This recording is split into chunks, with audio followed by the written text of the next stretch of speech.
Evangelho escrito por João, capítulo 7, versículo de número 37. Deus é muito bom, sabe amar.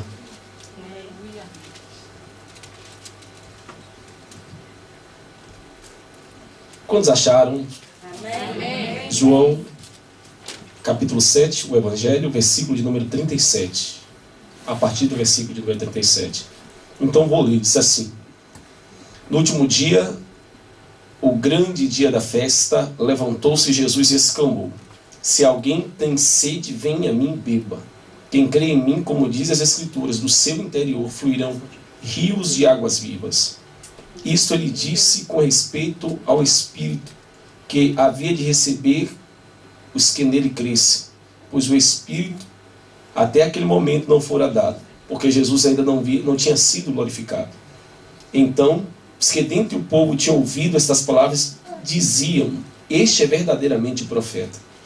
Outros ainda diziam: ele é o Cristo. Outros, porém, perguntavam: porventura o Cristo virá da Galileia? Não diz a Escritura que o Cristo vem da descendência de Davi e da aldeia de Belém, de onde era Davi? Assim houve uma dissensão entre o povo por causa dele.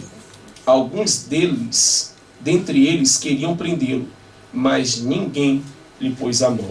Feche teus olhos. Amém. Deus, em nome de Jesus, eu agradeço, ó Pai, a sua palavra, a sua graça e a sua misericórdia, e pedimos: guia-nos debaixo do seu poder, Senhor. Que a sua palavra seja aplicada da maneira fiel ao nosso coração, que teu Espírito nos guie e nos convença, em nome de Jesus Cristo. Quantos podem dizer amém? Amém. Pode sentar, por favor. Glória a Deus. Louvado seja o Senhor. Graças a Deus. Glória a Jesus. Irmãos, ainda continuando na temática que vocês deram, eu pretendo continuar até amanhã, mas hoje nós falaremos de um texto mais suave, já que o texto do Antigo Testamento é mais difícil de compreender. Como de costume, eu vou tentar prepará-lo para poder entender aquilo que eu vou pregar. Amém? Amém. Como foi feito ontem aos que estavam aqui. Irmãos, eu quero toda a sua atenção. Isso me faz lembrar até de uma situação de um pastor que foi pregar em uma igreja que era muito grande e o teto era muito alto. Durante o louvor e durante a pregação inteira tinha um membro olhando para o teto. E o pastor pregava e ficava assim encucado. Por quê? É que durante toda aquela pregação, que durou mais ou menos 45 minutos, um membro da igreja andava a olhar para o teto, que era muito alto. E no final do culto, o pastor colocou em seu coração e conversava com esse membro e perguntar por quê. No final ele foi perguntar qual era o motivo pelo qual o membro tanto olhava para o teto no momento da pregação. Ele falou: pastor, desde quando eu entrei na igreja eu me faço uma pergunta que não tenho resposta. Como é que eles conseguem trocar a lâmpada desse templo? É tão alto. Eu peço a você que não faça, pelo amor de Jesus. A Vila Maria é grande, então, pelo amor de Deus, não faça isso. Ainda bem que aqui é pequeno, né? Irmãos, prestem atenção. O Evangelho, esse Evangelho aqui escrito por João, você sabe que você já estudou Bíblia, doutrinas bíblicas sábado. São 4 evangelhos. Eu já começo a pregar, só 10, 15 minutos. 4 evangelhos. A razão de ser, para ser 4. Por exemplo, Mateus. Ele é o evangelho escrito para judeus. Então, quando você lê Mateus, ou todas as vezes que você lê Mateus, você vai perceber ele dizendo sobre as escrituras hebraicas, né? Como diz as escrituras ou algo do tipo. As suas citações sobre reino dos céus, que é diferente de outros livros, é porque o seu público-alvo é os judeus. Por isso a sua linguagem será uma linguagem judaica, para alcançar o seu público-alvo, que são judeus. Já Marcos não é assim. Enquanto Mateus tem muito discurso explicando o texto do Antigo Testamento, para provar que Jesus é o que o Antigo Testamento diz, Marcos não. Marcos é escrito aos romanos. A intenção de Marcos é provar para os irmãos em Roma, ou para os evangelizados em Roma, que Jesus, ele é o servo que vinha para servir. Só que Marcos não tem muito discurso. Você sabe, Marcos tem 16 capítulos. Então Marcos tem pouco discurso e poucas parábolas, porque a intenção de Marcos, na sua escrita, que o objetivo é para os romanos, era um povo de ação de poucas palavras. Por isso as cenas de Marcos são contínuas. Então toda vez você vai ver Marcos tentar dar uma, entre aspas, reticência na cena, dizendo logo a seguir, porém, contudo, e muitos né? A palavra é Porque ele liga as cenas para não dar tempo de discurso, porque o seu público-alvo é um povo aguerrido, que não é muito de palavras, é mais de ação. Por isso, Marcos é escrito aos romanos, e a sua escrita tem a ver com o seu público-alvo. Já Lucas é escrito aos gregos. Os gregos eram um povo de muita linguagem, muita firula nas palavras, então o discurso em Lucas é maior. As palavras usadas apresentam Jesus como homem. Já que a sabedoria estava entre os gregos, segundo eles pensavam, Lucas tem o objetivo de falar aos irmãos que estavam na Grécia, ou de língua grega. Já João, o evangelho que nós temos é totalmente diferente dos três.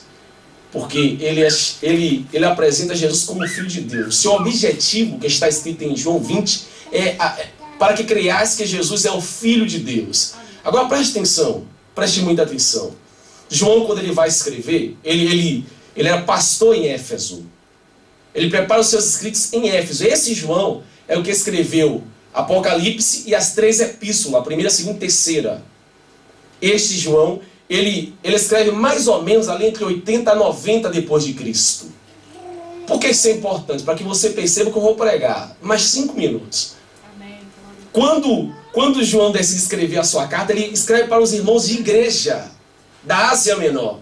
Então ele precisa apresentar Jesus, Filho de Deus. Então, não tem muitas parábolas. Tem Jesus em discursos e ações, fazendo milagres e pregando a palavra. Então tem pelo menos diversas coisas, situações que se passam em João, que não se passam nos outros evangelhos.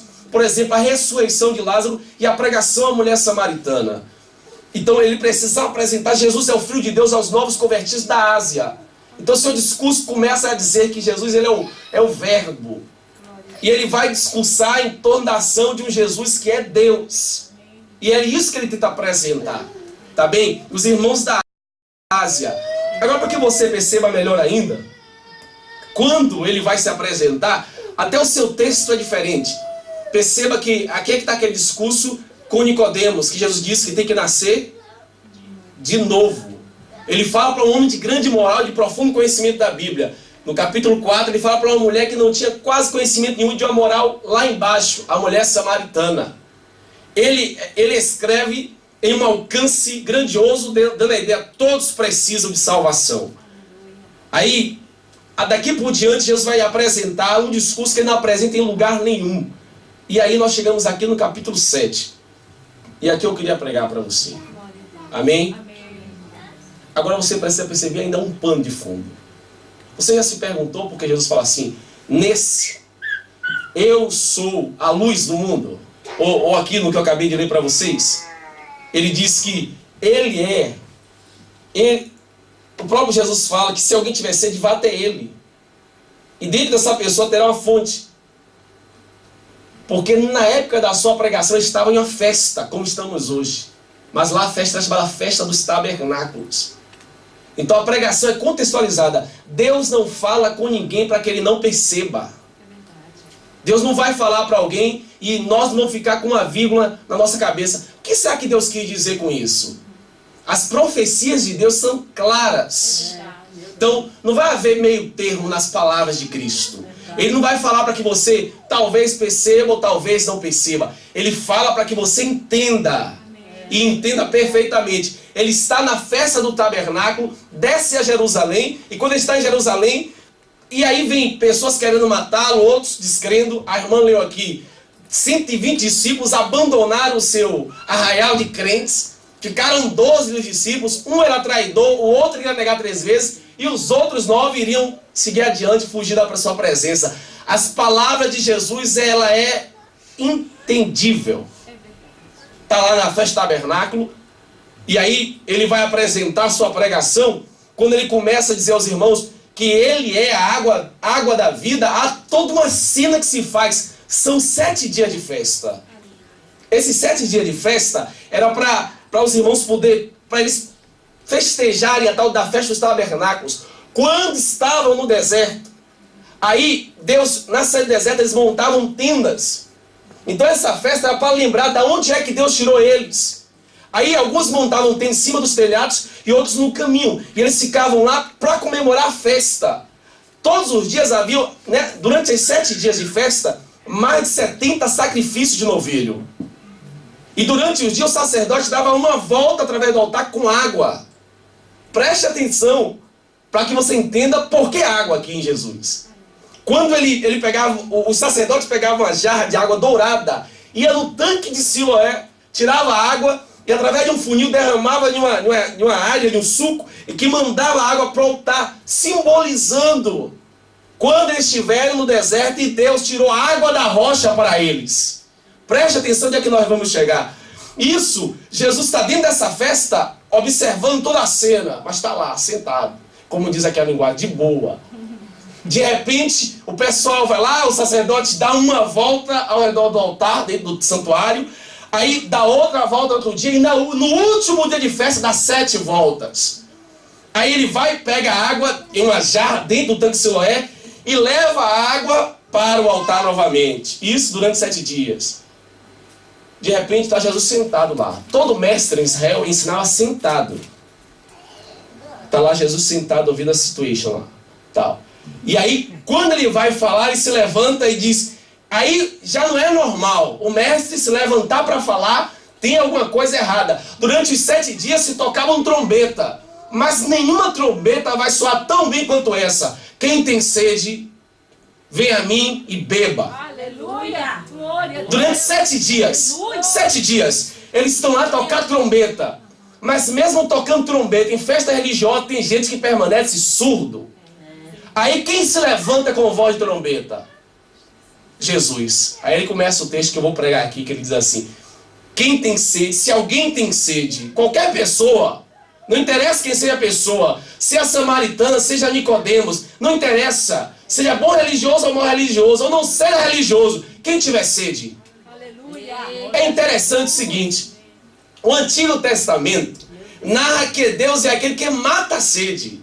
Por exemplo, Salmo 36, lá a partir do versículo 8, 9, vai dizer que na presença de Deus, ou no seu templo, ou no seu santuário, há abundância de água. Isaías, durante vários textos, dentre eles, Isaías 43, se não me engano, fala que Deus enviará água sobre o deserto para matar a sede de quem tem sede. Isaías 55 diga: e quem tem sede, venha. Isaías 51 diz que aqueles que estiverem em Deus serão manancial. Glória a Deus, aleluia! Aí Jesus olha para nós e fala assim: olha, quem tiver sede, venha. Em uma festa religiosa, a gente se tocou trombeta 7 vezes. A última trombeta a ser tocada é a voz de Jesus que fala: quem tem sede? Ontem falamos sobre esse rio vai fluir e tal, mas hoje nós vamos identificar a fonte. Glória a Deus! Para se tornar fonte. Glória a Deus! Porque nós percebemos que há vários Jesus a ser pregado. Por exemplo, as pessoas conhecem o Jesus psicólogo. Aí outros conhecem o Jesus o que faz revoltas nacionalista e política. Outros conhecem o Jesus espiritualista, que só quer o bem de nosso coração. Outros conhecem um Jesus filósofo, que tem umas palavras bonitas para o dia a dia. Mas o Jesus da Bíblia é Deus. Ele pode ser tudo isso, mas acima disso ele é Deus. E o problema de crermos em um Jesus errado é seguir para um céu errado. E beber uma água errada e continuar com sede. E aí é que está quando ele vai se apresentar, ele fala assim: olha, quem crê em mim, mas não é quem crê em mim da sua maneira, não é quem crê em mim a sua forma, é quem crê em mim segundo diz as Escrituras. Então não é somente crer, porque as pessoas estão em uma tal de fé pela fé, não é crer por crer, é crer como diz a Bíblia Sagrada. Que nós não somos um povo solto, sem limites. Os nossos limites estão em Deus. E os que pautam os limites é as Escrituras. Então ele diz: quem crê em mim, como diz as Escrituras, aí é que vem, do seu interior fluirá rios de águas vivas. Jeremias disse: esse povo cometeu 2 erros. Primeiro erro, abandonou a fonte de água viva de manancial. Segundo erro, se apegou a uma cisterna rota. A cisterna rota era um tanque feito para abastecer água que não dá para uma família e virava lamaçal. Então o povo abandonou o manancial de vida para ficar com a cisterna sem água. E aí a mulher samaritana vai dizer assim, ele falou assim, olha, me dê água. Ela falou assim, o senhor não pode pedir água para mim que sou samaritana. Ele fala, se você soubesse quem fala com você, é você que pediria água. Você é maior que Jacó? Não, não sou maior que Jacó. Você é maior que Jacó? Ela pergunta, você é maior que Jacó? Ela pergunta para ele, você é maior que Jacó? Aí ele fala, eu vou te dar mais água. Mas como você... a água que eu te dou será água que brota, é manancial. Ela fala, mas como é que você vai me dar água manancial?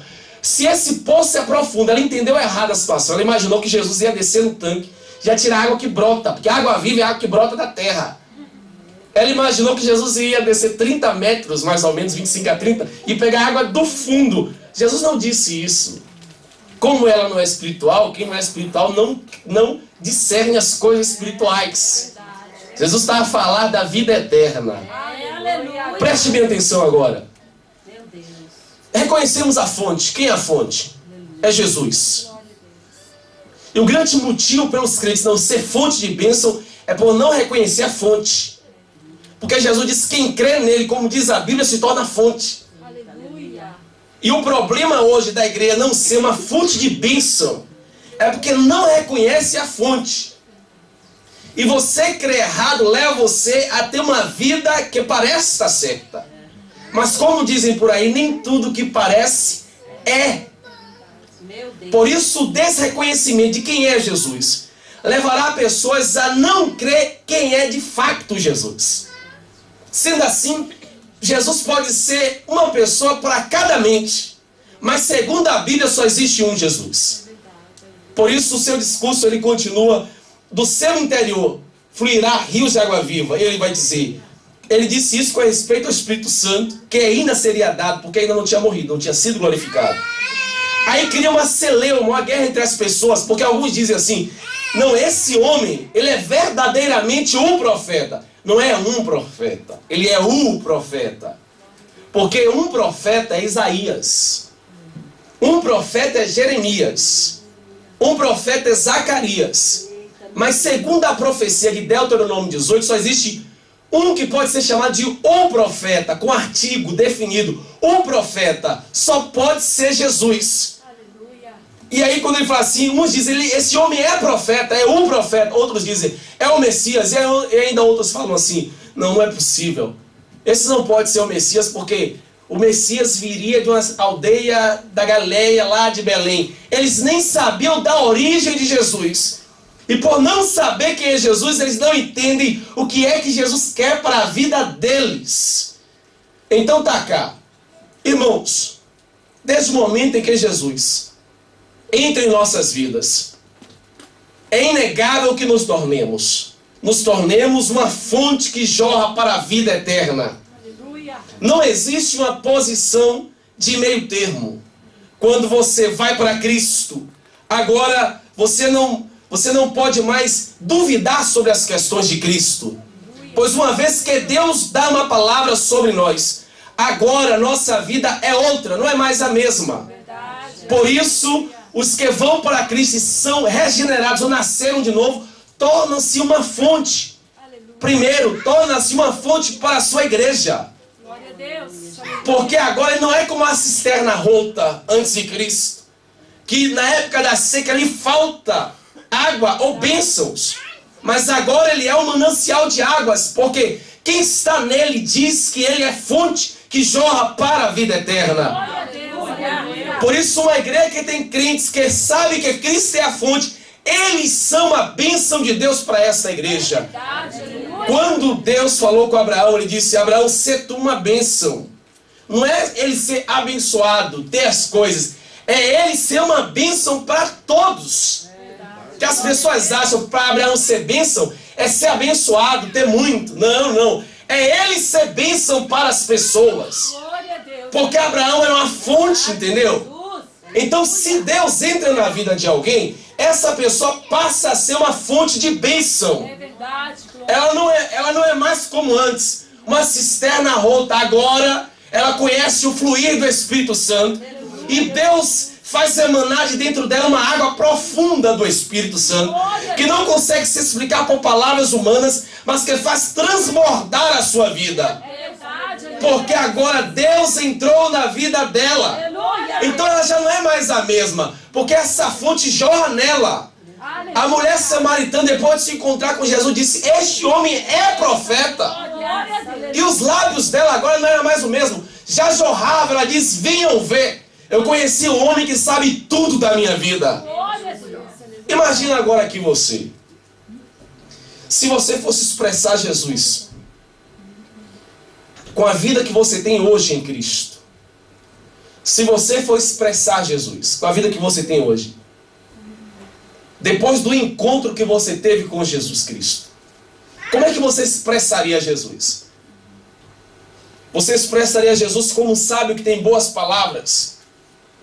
Porque reconhecer divindade não é submeter-se a tal divindade.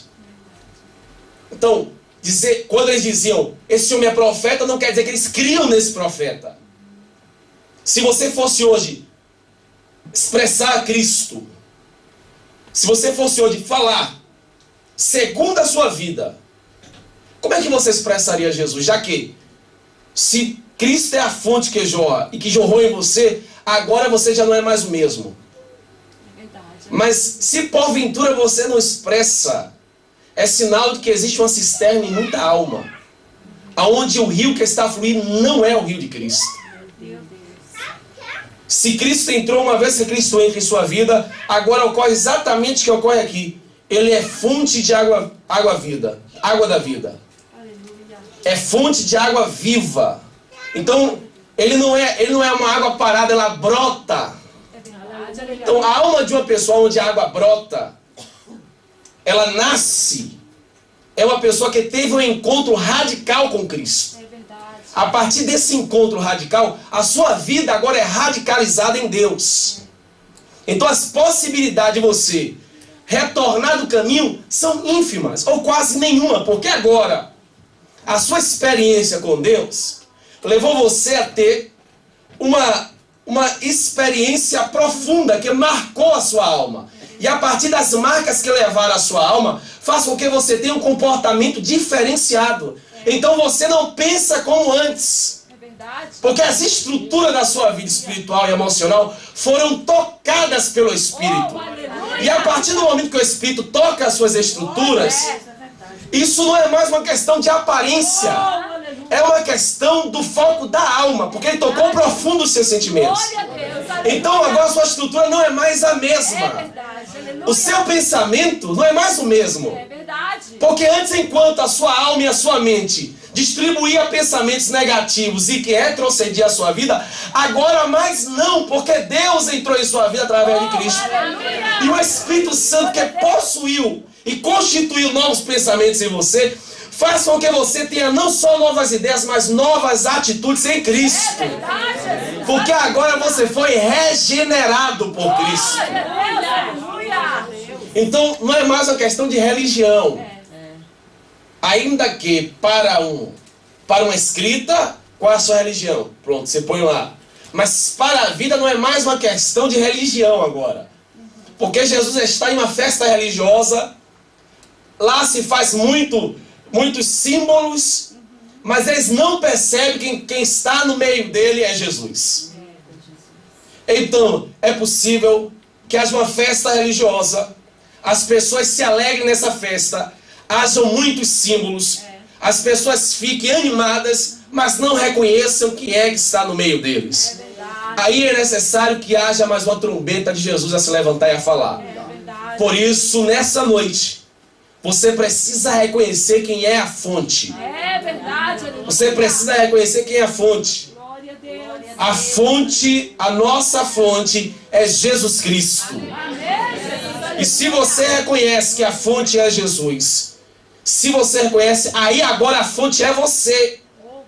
Porque toda vez que alguém se submete a Cristo, reconhece que Ele é a fonte, essa pessoa se torna fonte.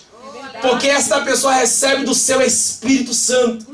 Então agora não age mais como antes. Agora o seu coração crê, como dizem as Escrituras.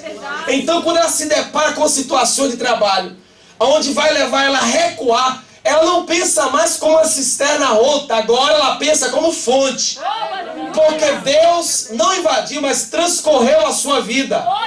Ela teve um encontro profundo com Cristo. Então a sua estrutura está modificada pela presença de Jesus. Então essa fonte que somos nós agora, não reagimos como antes, em que nós éramos cisterna rota, em meio a deserto, nós desistíamos da vida. Agora não. Agora nós agimos como um manancial, porque Deus nos inundou. Então agora nós transbordamos. Porque esse transbordar de Deus vem em nós, e toda vez que Deus preenche alguém, Ele não faz pela metade. A obra que Ele faz é completa. Ele começa a tratar dessa mente, depois vai tratando do seu espírito, depois invade áreas físicas da sua vida, depois Ele invade a sua família, depois trata da nação. Agora já não é mais a mesma. Paulo disse que uma vez que uma pessoa tem um encontro com Deus, quer mentir, não minta mais. O seu linguajar muda. Ele disse que se alguém roubava, não roube mais. A sua atitude muda. Se alguém prostituísse, não se prostitua mais. Mudou a vida dessa pessoa. Porque agora ele não é cisterna, ele é fonte, entendeu? Deus possuiu o seu ser, preencheu a sua vida. E não há lacuna, não há espaço em sua estrutura. Porque o rio que fluiu em Ezequiel flui em nós agora. Não é como antes. Por isso existe para nós um antes e um depois. Não existe você antes. Você lá antes. Meu Deus! Quem era você antes? Você antes era uma pessoa incrédula. Oh, Deus poderoso, aleluia! Glória a Jesus. Era espiritualista. Cria em superstições. Batia em madeira. Não sei se usava pé de coelho. Porque dizem por aí que se desse sorte, o coelho não tinha perdido o pé dele, né? Usava plantas medicinais. Ferradura. Tem gente aí que tem ferradura, hein? Isso era a pessoa antes, quando era cisterna. Você fazia, acordava com o pé direito e caía, porque só era um pé. Antes você precisava consultar horóscopo para saber a roupa que ia vestir para sair de casa. Antes você consultava signo para conhecer a sua personalidade. Antes você tinha que tem que ir em umas cartas para saber qual seria o seu futuro. Alguém tinha que ler a mão para saber da sua história futura. Isso era antes. Porque antes você era cisterna rota. Não havia vida. O deserto ressequiu a sua alma. A sua estrutura estava modificada. Você estava caído. Isso era antes. A sua fé era inexistente. Você era um bom religioso. Mas depois de Cristo muda. Você não precisa de leitura de futuro, porque o nosso futuro está na glória com Cristo. Você não precisa dessas coisas. Agora é diferente. Agora nós ouvimos a Cristo e não precisamos de festa religiosa de símbolos. Nós precisamos de Jesus. A sua família não precisa da meia-noite, 3 da manhã, de 4 e de 5. Nós precisamos de Cristo o tempo todo e toda hora, só disso. Antigamente você precisava de superstição. Hoje não. Hoje Deus opera com ou sem a sua situação. Nós não dependemos de situações externas para que Deus age e opere em nosso meio. Antigamente nós precisávamos de um sensitismo. Sentir algo, hoje não. Se nós sentirmos, iremos caminhar. Sem sentir, confiaremos que Deus é conosco. Isso era antes. Antes você era assim. Porque antes nós dependíamos de fé alheia, de superstição, de místico. Hoje não. Hoje Deus nos fez fonte. Nós estamos inundados pela graça. A glória se manifestou em nós. E não existe maior ou menor. Deus usa a todos quando quer, a hora que quer, no momento que quer. Não dependemos de homens. Amém? Isso era antes. Hoje não. Isso era antes. Então era antes que você tinha dúvida. Era antes. Porque antes você no deserto minguava. As privações te levavam a ter emoções embaixo. Você não reconhecia que Deus podia todas as coisas. Era antes. Você se encontrava com Jesus em festa religiosa, mas não cria de fato quem era Ele. Era antes isso. Hoje não, nós não dependemos disso. Aleluia. Porque Jesus entrou em nossa vida como um rio inundo, Ezequiel, entendeu? Oh, aleluia. Agora flui em nós. Aleluia. Reconhecemos a fonte, por isso nos tornamos fonte. É verdade. Então, antes nós dependíamos de mediador, hoje não. Porque nosso mediador é Cristo. É verdade. Eu não preciso que nenhum homem, nenhum profeta, nenhuma profetisa ore por mim até Deus. Ore por mim para Deus me abençoar. Isso é antes. Como pode um povo abençoado pedir para outro intercessor lhe abençoar? Não é preciso. Hoje nós estamos nas bênçãos celestiais de Cristo. Nós não precisamos de guru nem de magia. Porque hoje nós temos um encontro com Deus. Hoje as nossas palavras é que nem a da mulher samaritana. Jesus disse, se você soubesse quem fala com você, você pediria água, Ele te daria e você nunca mais teria sede. Mas aí nós temos uma igreja hoje que constantemente tem sede. Por que será? Porque ela talvez não tenha tido um encontro como Jacó. Que depois de se encontrar como um anjo no vale de Jaboque saiu marcado. Mas hoje as pessoas dizem que quem tem encontro com Deus não sai marcado. Se encontra com Deus em tudo que é lugar, até no vale de Jaboque. Mas não sai marcado. Por que será? É porque não tiveram encontro. Falharam o encontro.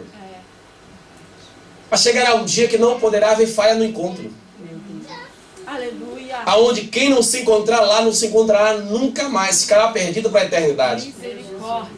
Mas hoje nós temos a oportunidade de ter um grande encontro com Ele. Aleluia, Jesus. Ou estamos a ter uma grande oportunidade. Glória a Deus. Em que nos encontramos com aquele que é a fonte da vida. É verdade, Jesus. Aleluia. Em que nós não depositamos a nossa fé naquilo que vemos. Nós depositamos a fé naquele em que nossa alma crê. Então isso muda todo o sentido das coisas. Porque antes você dependia de ver. Então quando você não via, a sua fé ficava meio que abalada. Suas estruturas emocionais não ficavam crentes. Porque você precisava ver para crer. Só que a partir do momento que você se encontra com Cristo, e as palavras de Cristo têm morado em seu coração, agora a sua postura é diferente. Agora você começa a ter reações diferentes. Porque você crê como você nunca creu na sua vida. Cada dia é uma experiência nova. Por isso o que você sentiu ontem já não sentirá hoje, porque hoje a experiência é nova. Aquilo que você passou ontem, até as provações, serão novas provações. Para que você não abra a boca e diga de novo isso. Você já não verá mais assim. Porque até as provações são novas. Então quem vive muito tempo de deserto é porque não saiu de lá ainda. Mas só que quando nos encontramos com Cristo, até isso muda agora. Glória a Deus, é verdade, aleluia. Então você não dirá de novo, você falar agora é uma nova etapa. Amém, Jesus. É óbvio que você fará isso sem lágrimas. Quem sabe a chorar, mas você não desistirá, porque agora você é uma fonte. Glória a Deus, aleluia, Jesus. Agora Deus se faz em abundância em você. Você é o próprio manancial, entendeu? Glória a Deus, aleluia. A sua estrutura mudou, porque Deus mudou tudo isso. É verdade, aleluia. Por isso nós precisamos reconhecer que Jesus é a fonte. Glória a Deus, aleluia. Os soldados, as nossas reações têm que ser que nem as dos soldados. Depois de se encontrar com Cristo, era para eles prenderem a Jesus. Só que eles falaram assim, ninguém nunca falou como esse homem. Irmãos, a Paulo diz que há muitas vozes nesse mundo.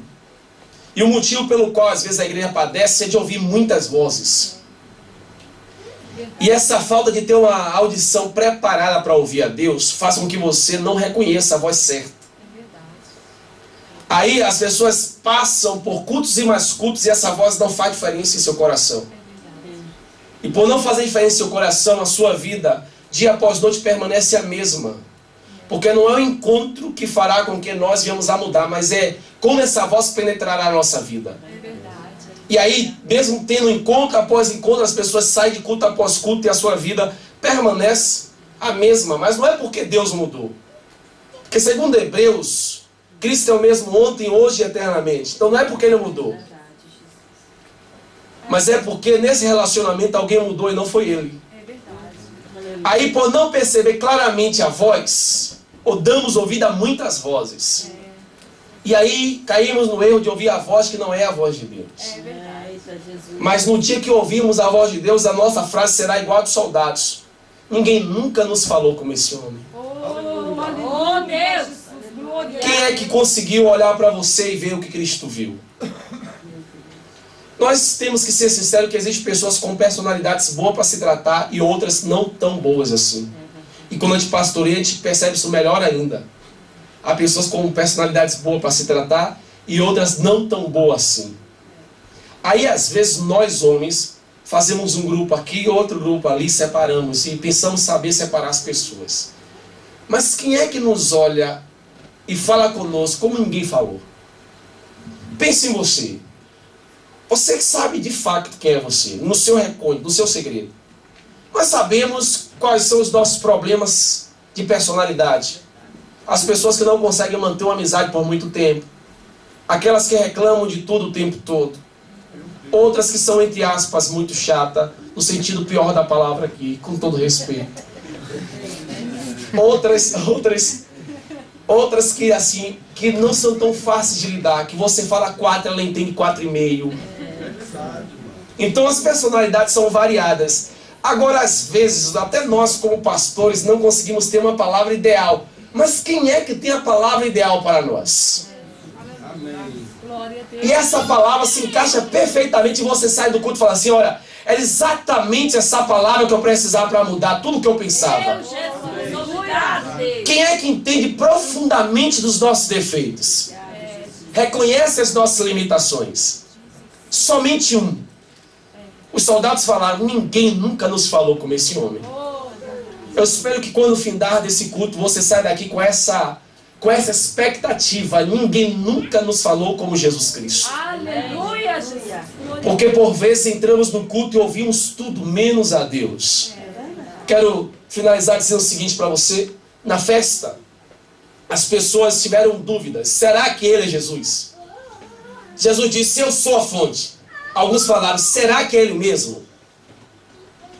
Houve uma celeuma, uma guerra para saber quem era Ele. Mas eu quero que você saia com a certeza aqui. Com uma única certeza. Verdadeiramente Jesus é o Salvador do mundo. Não existe possibilidade de salvação fora de Cristo. Então nenhuma oferta que você dê vai te levar a isso. Nenhuma crença pessoal sua levará você até Deus.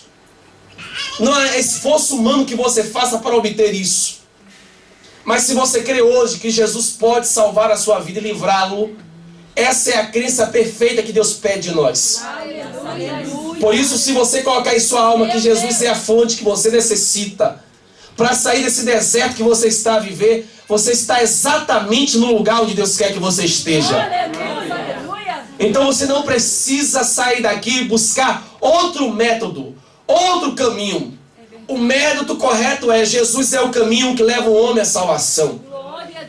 Por isso, irmãos, se você quiser ter uma experiência abundante de vida, você precisa ser guiado até Jesus Cristo. Se você for até Jesus e se você ouvir a Cristo, a sua vida nunca mais será a mesma. E se até aqui você tem ouvido muitos sermões, mas não tem percebido tudo, há uma coisa que precisa ficar claro. Não haverá maneira de você sair do lugar e mudar a sua história se você não crê que Jesus é a fonte de água que jorra para a vida eterna. Não há outra hipótese, não há outra saída. Não é 7 dias disso, 10 dias daquilo, 3, 4 subidas a monte. Nada mudará a sua vida tão quanto se você crer que Jesus é o Filho de Deus. Que veio a esta vida, morreu e ressuscitou para mudar, para salvar-nos e mudar toda a nossa história. Ao voltar para a sua casa, finaliza aqui dizendo o seguinte para si.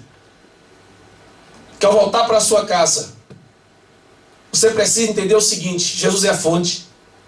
E se você crer, você é a fonte. Uma fonte, ela serve para matar a sede das pessoas. Então, na sua casa, no seu trabalho, a sua vizinhança, ela está sedenta.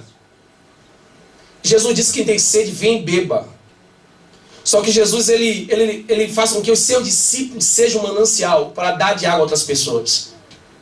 Por isso eu quero que você tenha a seguinte convicção: que se você não abrir a boca, você vai estar agindo como uma cisterna que não tem água.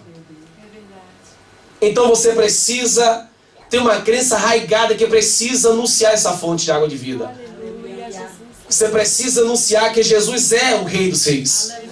É o Senhor dos Senhores. Ele pode matar a sede de todo aquele que tenha sede. As pessoas estão vivendo em diversos tipos de deserto. Se nós não anunciarmos que esta trombeta está a soar, um dia haverá a última trombeta. E aqueles que deixaram de anunciar que haverá uma última trombeta, certamente padecerão em sede eterna. Mas hoje nós temos condição de anunciar que há um homem que pode matar a sede desta humanidade sedenta. E este homem é Jesus Cristo. Amém.